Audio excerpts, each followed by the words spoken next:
আজকে অনেক আফসোস হইতাছে, উনারা যদি বেঁচে থাকতেন তাহলে বিএনপির এমপি সংসদ ভবনে এইভাবে হিজাব নিয়ে কাটক্য করে কথা বলতে পারতেন না।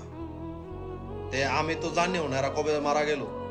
হ্যাঁ বাইরে শুধুমাত্র দল কানা হওয়ার কারণে, জামাত বিরোধিতা করার কারণে আল্লাহর আইন, আল্লাহর দেওয়া বিধান, আল্লাহর দেওয়া ফরজ হুকুম এটা নিয়ে কাটক্য করছে সংসদ ভবনে। আপনাদের মুখ থেকে কোনো কথা বাইরে নাই, তাহলে আপনারা জীবিত তাহার চাইতে আপনারা মরাই বেস্ট। কারণ আপনাদের যত ফতোয়া সবকালে জামাতের বিরুদ্ধে আইয়ে, এখানে তো আল্লাহর বিধান নিয়ে কাটাক্য করলো, এটাতে আপনাদের কিছুই আয়ে যায় না।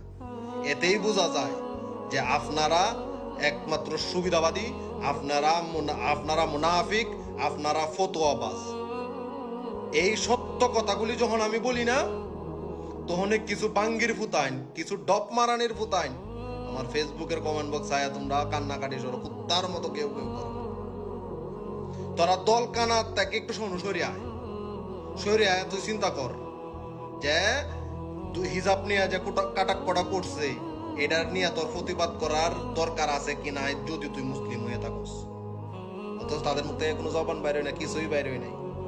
আহা, এ কেমন আলেম রে তোরা, এ কি ফতোয়াবাজ আলেম হইলি তোরা, সন্ত্রাস তোরা, ফতোয়া সন্ত্রাস। তোদের সব ফতোয়া হয়েছে জামাত বিরোধী, আর কেউর বিরুদ্ধে কোনো ফতোয়া নাই তোদের কাছে। আল্লাহ বাংলাদেশের মানুষ মনে ইসলাম লয়ে একবারে ধ্বংস করে ফেলক, ইসলাম মনে চায় একবারে আল্লাহর কোরআন নষ্ট করে লক, আল্লাহর বিধান সব বিরুদ্ধে কথা বলুক, কোরআনের বিরুদ্ধে কথা বলুক, এই হুজুরদের বিরুদ্ধে কথা বলুক, দাড়ি টুপির বিরুদ্ধে কথা বলুক, তোদের কিচ্ছু আইয়ে যায় না। সমস্যা তোদের এক জায়গায়, তারা জামাত বিরোধিতা করছে, এই কারণে হেরা তোর ভাই। একটা বিষয় খেয়াল করেন যে যখন জামাত, যে তার বিরোধী দল থাকুক, তার বিরোধী দল যে থাকবে তার বিরুদ্ধে কথা বললে হক কথা। আর যদি বাংলাদেশে কোনো নাস্তিক, রাম বাম, হিন্দু সম্প্রদায়, ইহুদি খ্রিস্টানদের দালাল, নবী রাসূল, আল্লাহর রাসূল এবং আল্লাহর বিরুদ্ধে কটূক্তি করে, মিথ্যা অপবাদ দেয়, হেজবুত তাওহীদ যখন কোরআন হাদিসের ভুল অপব্যাখ্যা করে, মানুষকে ভুল শিখায়, তখন এদের বিরুদ্ধে জামাতের কোনো কথা নেই।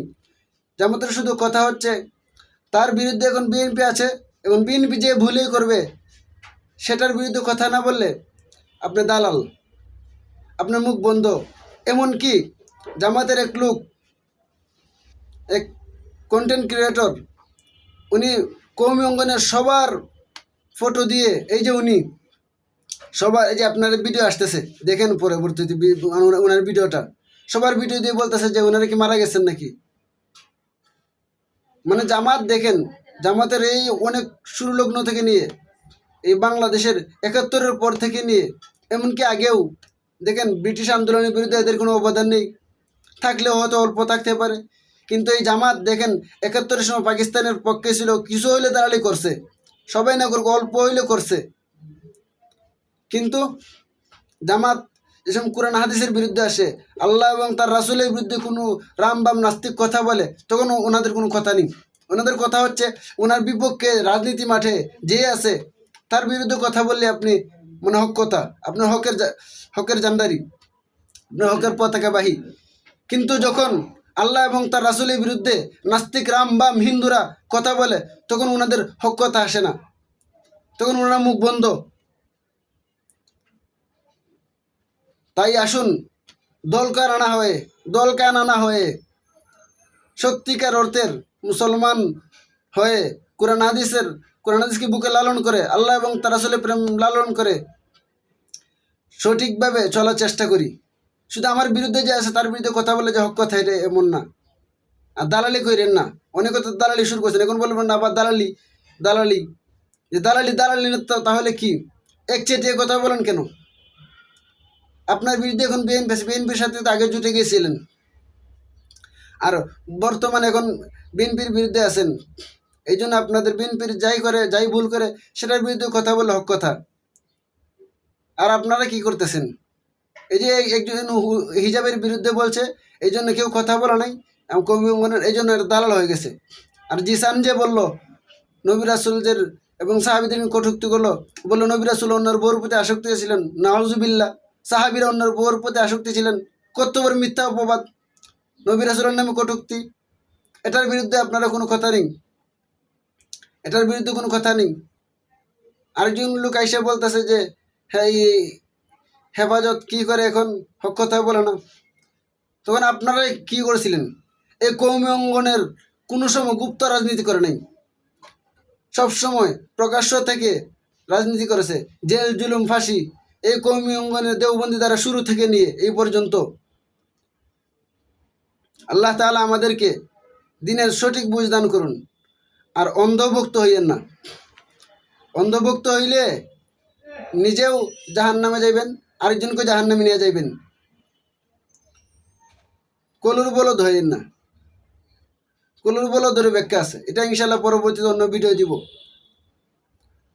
আর বাকি কথা হলো, আমরা এটা বাংলাদেশের সেকুলারিজম এই রাজনীতি, এই জায়গার মধ্যে ইসলামী কোনো হুকুম পালন করা যাবে না। আর সবচেয়ে বড় কথা হলো, আপনারা তো অস্বীকার করছেন যে আপনারা প্রচলিত আইনি দেশ চালাবেন, ইসলামী হুকুম মতে চলবেন না। এখন বলতে পারেন আমরা যারা আমরা কাদের সাথে গিয়েছি, আমরা যাদের সাথে যাই ওরা তো আর মদ বিক্রি করে বা মধু বলে না যে আমি মধু বিক্রি করতেছি আর ভিতরে মদ। কিন্তু আপনারা তো বলেন ভিতরে মধু আছে কিন্তু তাকে ভিতরে মদ, মানে প্রতারণা করেন জাতির সাথে। তাহলে আসুন আল্লাহ তাআলা আমাদেরকে দিনের সঠিক বুঝ এবং সঠিক জ্ঞান আহরণ করে সঠিকভাবে চলার তৌফিক দান করুন। কথাগুলো কষ্ট পেয়েন না, হক কথা বললাম। যদি ডিবেটে আসতে চান তাহলে ইনশাল্লাহ আসবো। কারণ দেখেন, রাজনীতি এটা এক জিনিস, কোরআন হাদিসের মধ্যে রাজনীতি এটা এক সাবজেক্ট, আর নবী রাসূলকে নিয়ে কটূক্তি করে এটা এক সাবজেক্ট। তখন আপনার রাজনীতির মাঠেই শুধু আপনার ইসলাম কায়েম। নবী রাসূলদের বিরুদ্ধে যখন আল্লাহর বিরুদ্ধে সাহাবীদের বিরুদ্ধে কটূক্তি আসে, এই সময় আপনাদের ইসলাম কোথায় যায়? এই সময় আপনারা কি দলকানা হয়ে যান? সময় আপনারা গুপ্ত হয়ে যান? আল্লাহ তাআলা আমাদেরকে সঠিক বুঝ দান করুন। আমিন। সালাম।